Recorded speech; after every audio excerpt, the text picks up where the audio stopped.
Today on Amps, Pedals and Pickups, we'll be checking out the Suhr Shiba Drive Mini Reloaded Pedal. And this is a mini version of the Suhr Shiba Drive Reloaded Pedal, but don't let the small size fool you. This thing has some hefty gain on tap and it can take crunch tones straight down to chug down. Also, this is not a sponsored video. I believe this pedal came out in around 2018. I picked it up when I was over in the States from Guitar Center. There was some crazy deal on it, so I thought, why not pick up a little souvenir and bring it home with me. But yeah, let's hook this up to the EVH 5153 that I've got over there, and we'll check out some tones on the green, blue, and red channel. Let's get into it.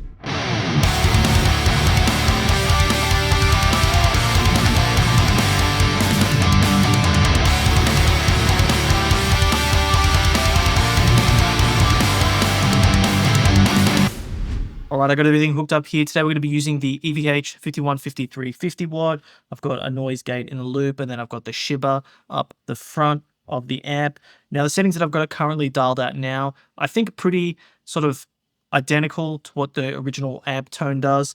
Having that distortion or that drive knob just about a quarter of the way there seems to be the way to go. Now all the dials and everything should be pretty familiar. The only one that's a little bit different is this smooth knob up here.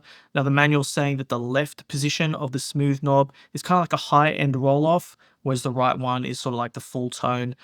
In my testing use of this pedal over the last year, I like it in the right position, but I guess there's a time and a place for the left. It's suggesting rhythm tones, but we'll check it out as we play along. All right, so we're playing a Les Paul Custom with Bareknuckle Blackhawks in the bridge, just in E standard today. Sort of like a rock tone, didn't drive it up too much on the blue channel. Let's take a listen and then mess around with the pedal.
Every time I mess around with this pedal, especially with high gain patches, I find using that drive pedal above halfway doesn't do much. It's just adding noise and mush to things.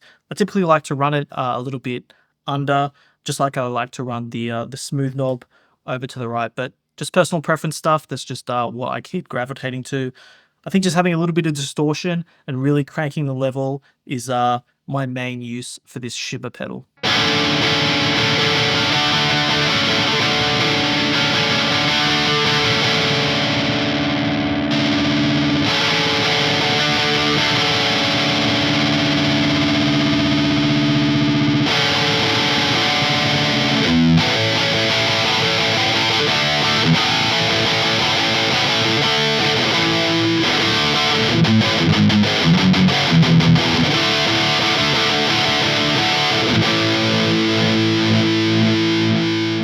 flick the EVH over to the Red Channel.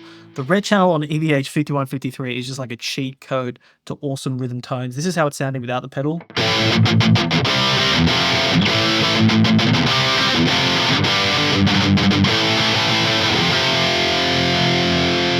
So I've got everything set. Like I said, is a pretty much default setting. So let's flick it on.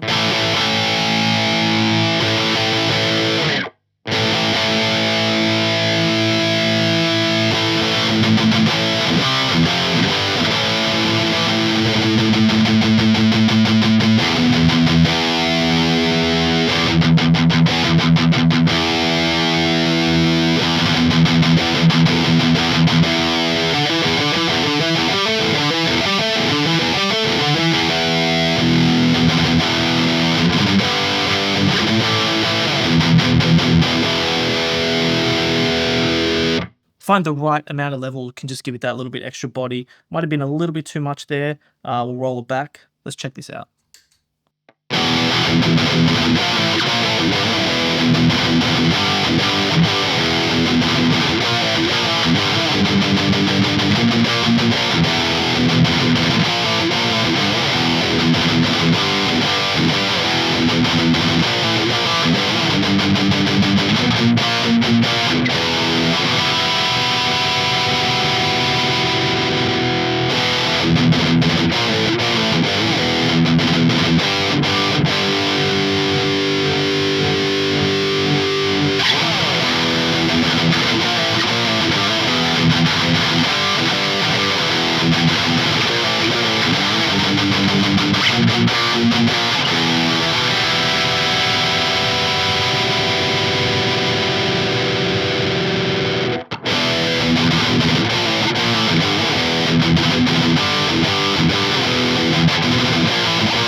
Man, that stuff is way too much fun. Now, my bread and butter for these tones is going to be the gained out rhythms, leads, just adding a little bit more, oomph to an already gained out tone. But let's mess around with things on the Green Channel.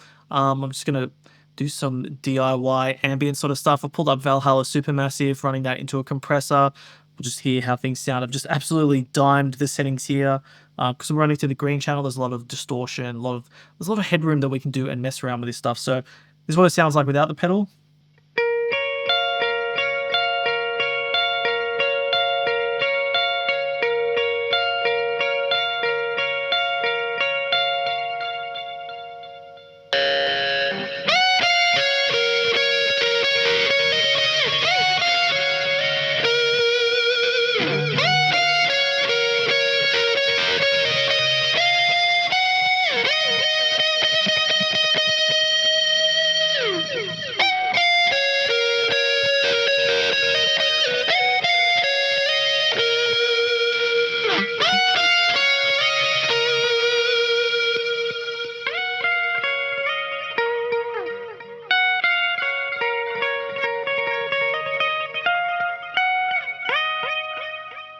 Alright, just switched over to the Balaguer BB Woodman here, some drop C riffage going on. Back to the Blue Channel on the EVH. Just wanted to give you realistic sort of tones. So this is this is what it sounds like with no pedal.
So there we go. There's my look at the Suhr Shiba Drive Reloaded Mini. Now it's the Reloaded pedal because I think the original Shiba Drive came out about 2013. This is the Reloaded, so it's like a revision. I haven't tried the original, but as far as I know, this has a little bit more output. It's just a little bit hotter, a little bit more modern. I'm sure they're similar, but if I was going to get one, I would just go for the Reloaded. Might as well get the refresh circuit of these things. So I've got like 10 or more boost and overdrive pedals, and I've got a whole bunch of different amps, and sometimes just messing around with the different combos does things, different tunings, different pickups, different guitars, all these things sort of stack up. Even the songs that you're doing, sometimes you might chuck this into a pop punk context and it might sound amazing. Other times it might just sound completely flat. That's where, the fun and experimentation stuff comes with the turf and all this stuff. But yeah, adding this into the mix is definitely doing something different to like an SD1 or a tube screamer. It's just got its own sort of voice and flavor, and it's got a bunch of latitude. Like if you crank up the tone knob, it gets extremely treble heavy, and then you can obviously roll it off and do that thing. So it's pretty unique, and it's always going to have a place here in my arsenal. I just love how small it is. It's so nifty. I think it's the same housing as a Tone X1 pedal. It looks the same. I'm pretty sure it's the exact same sort of thing. So if you're a pedal board enthusiast and space is a commodity and you want an extremely high output overdrive pedal, this might be one to check out. Now in Australia, I think these are like $300-400 new. I'll chuck up some pricing on screen, but like I said, they've been around since 2018, so you can definitely pick these up on the second-hand market. But I picked this one up at Guitar Center on a deal. So deals for this stuff do pop up. Just something that keep an ear to the ground if you want to check one of these bad boys out. So as always, don't forget to smash that like and subscribe button. Everything helps out. If you want to join Discord and talk about amps, pedals, got any questions about your setup, join there. Discord's the place for all that kind of thing. And as always, if you stuck around to the end of the video, you're a legend, and I'll catch you on the next one.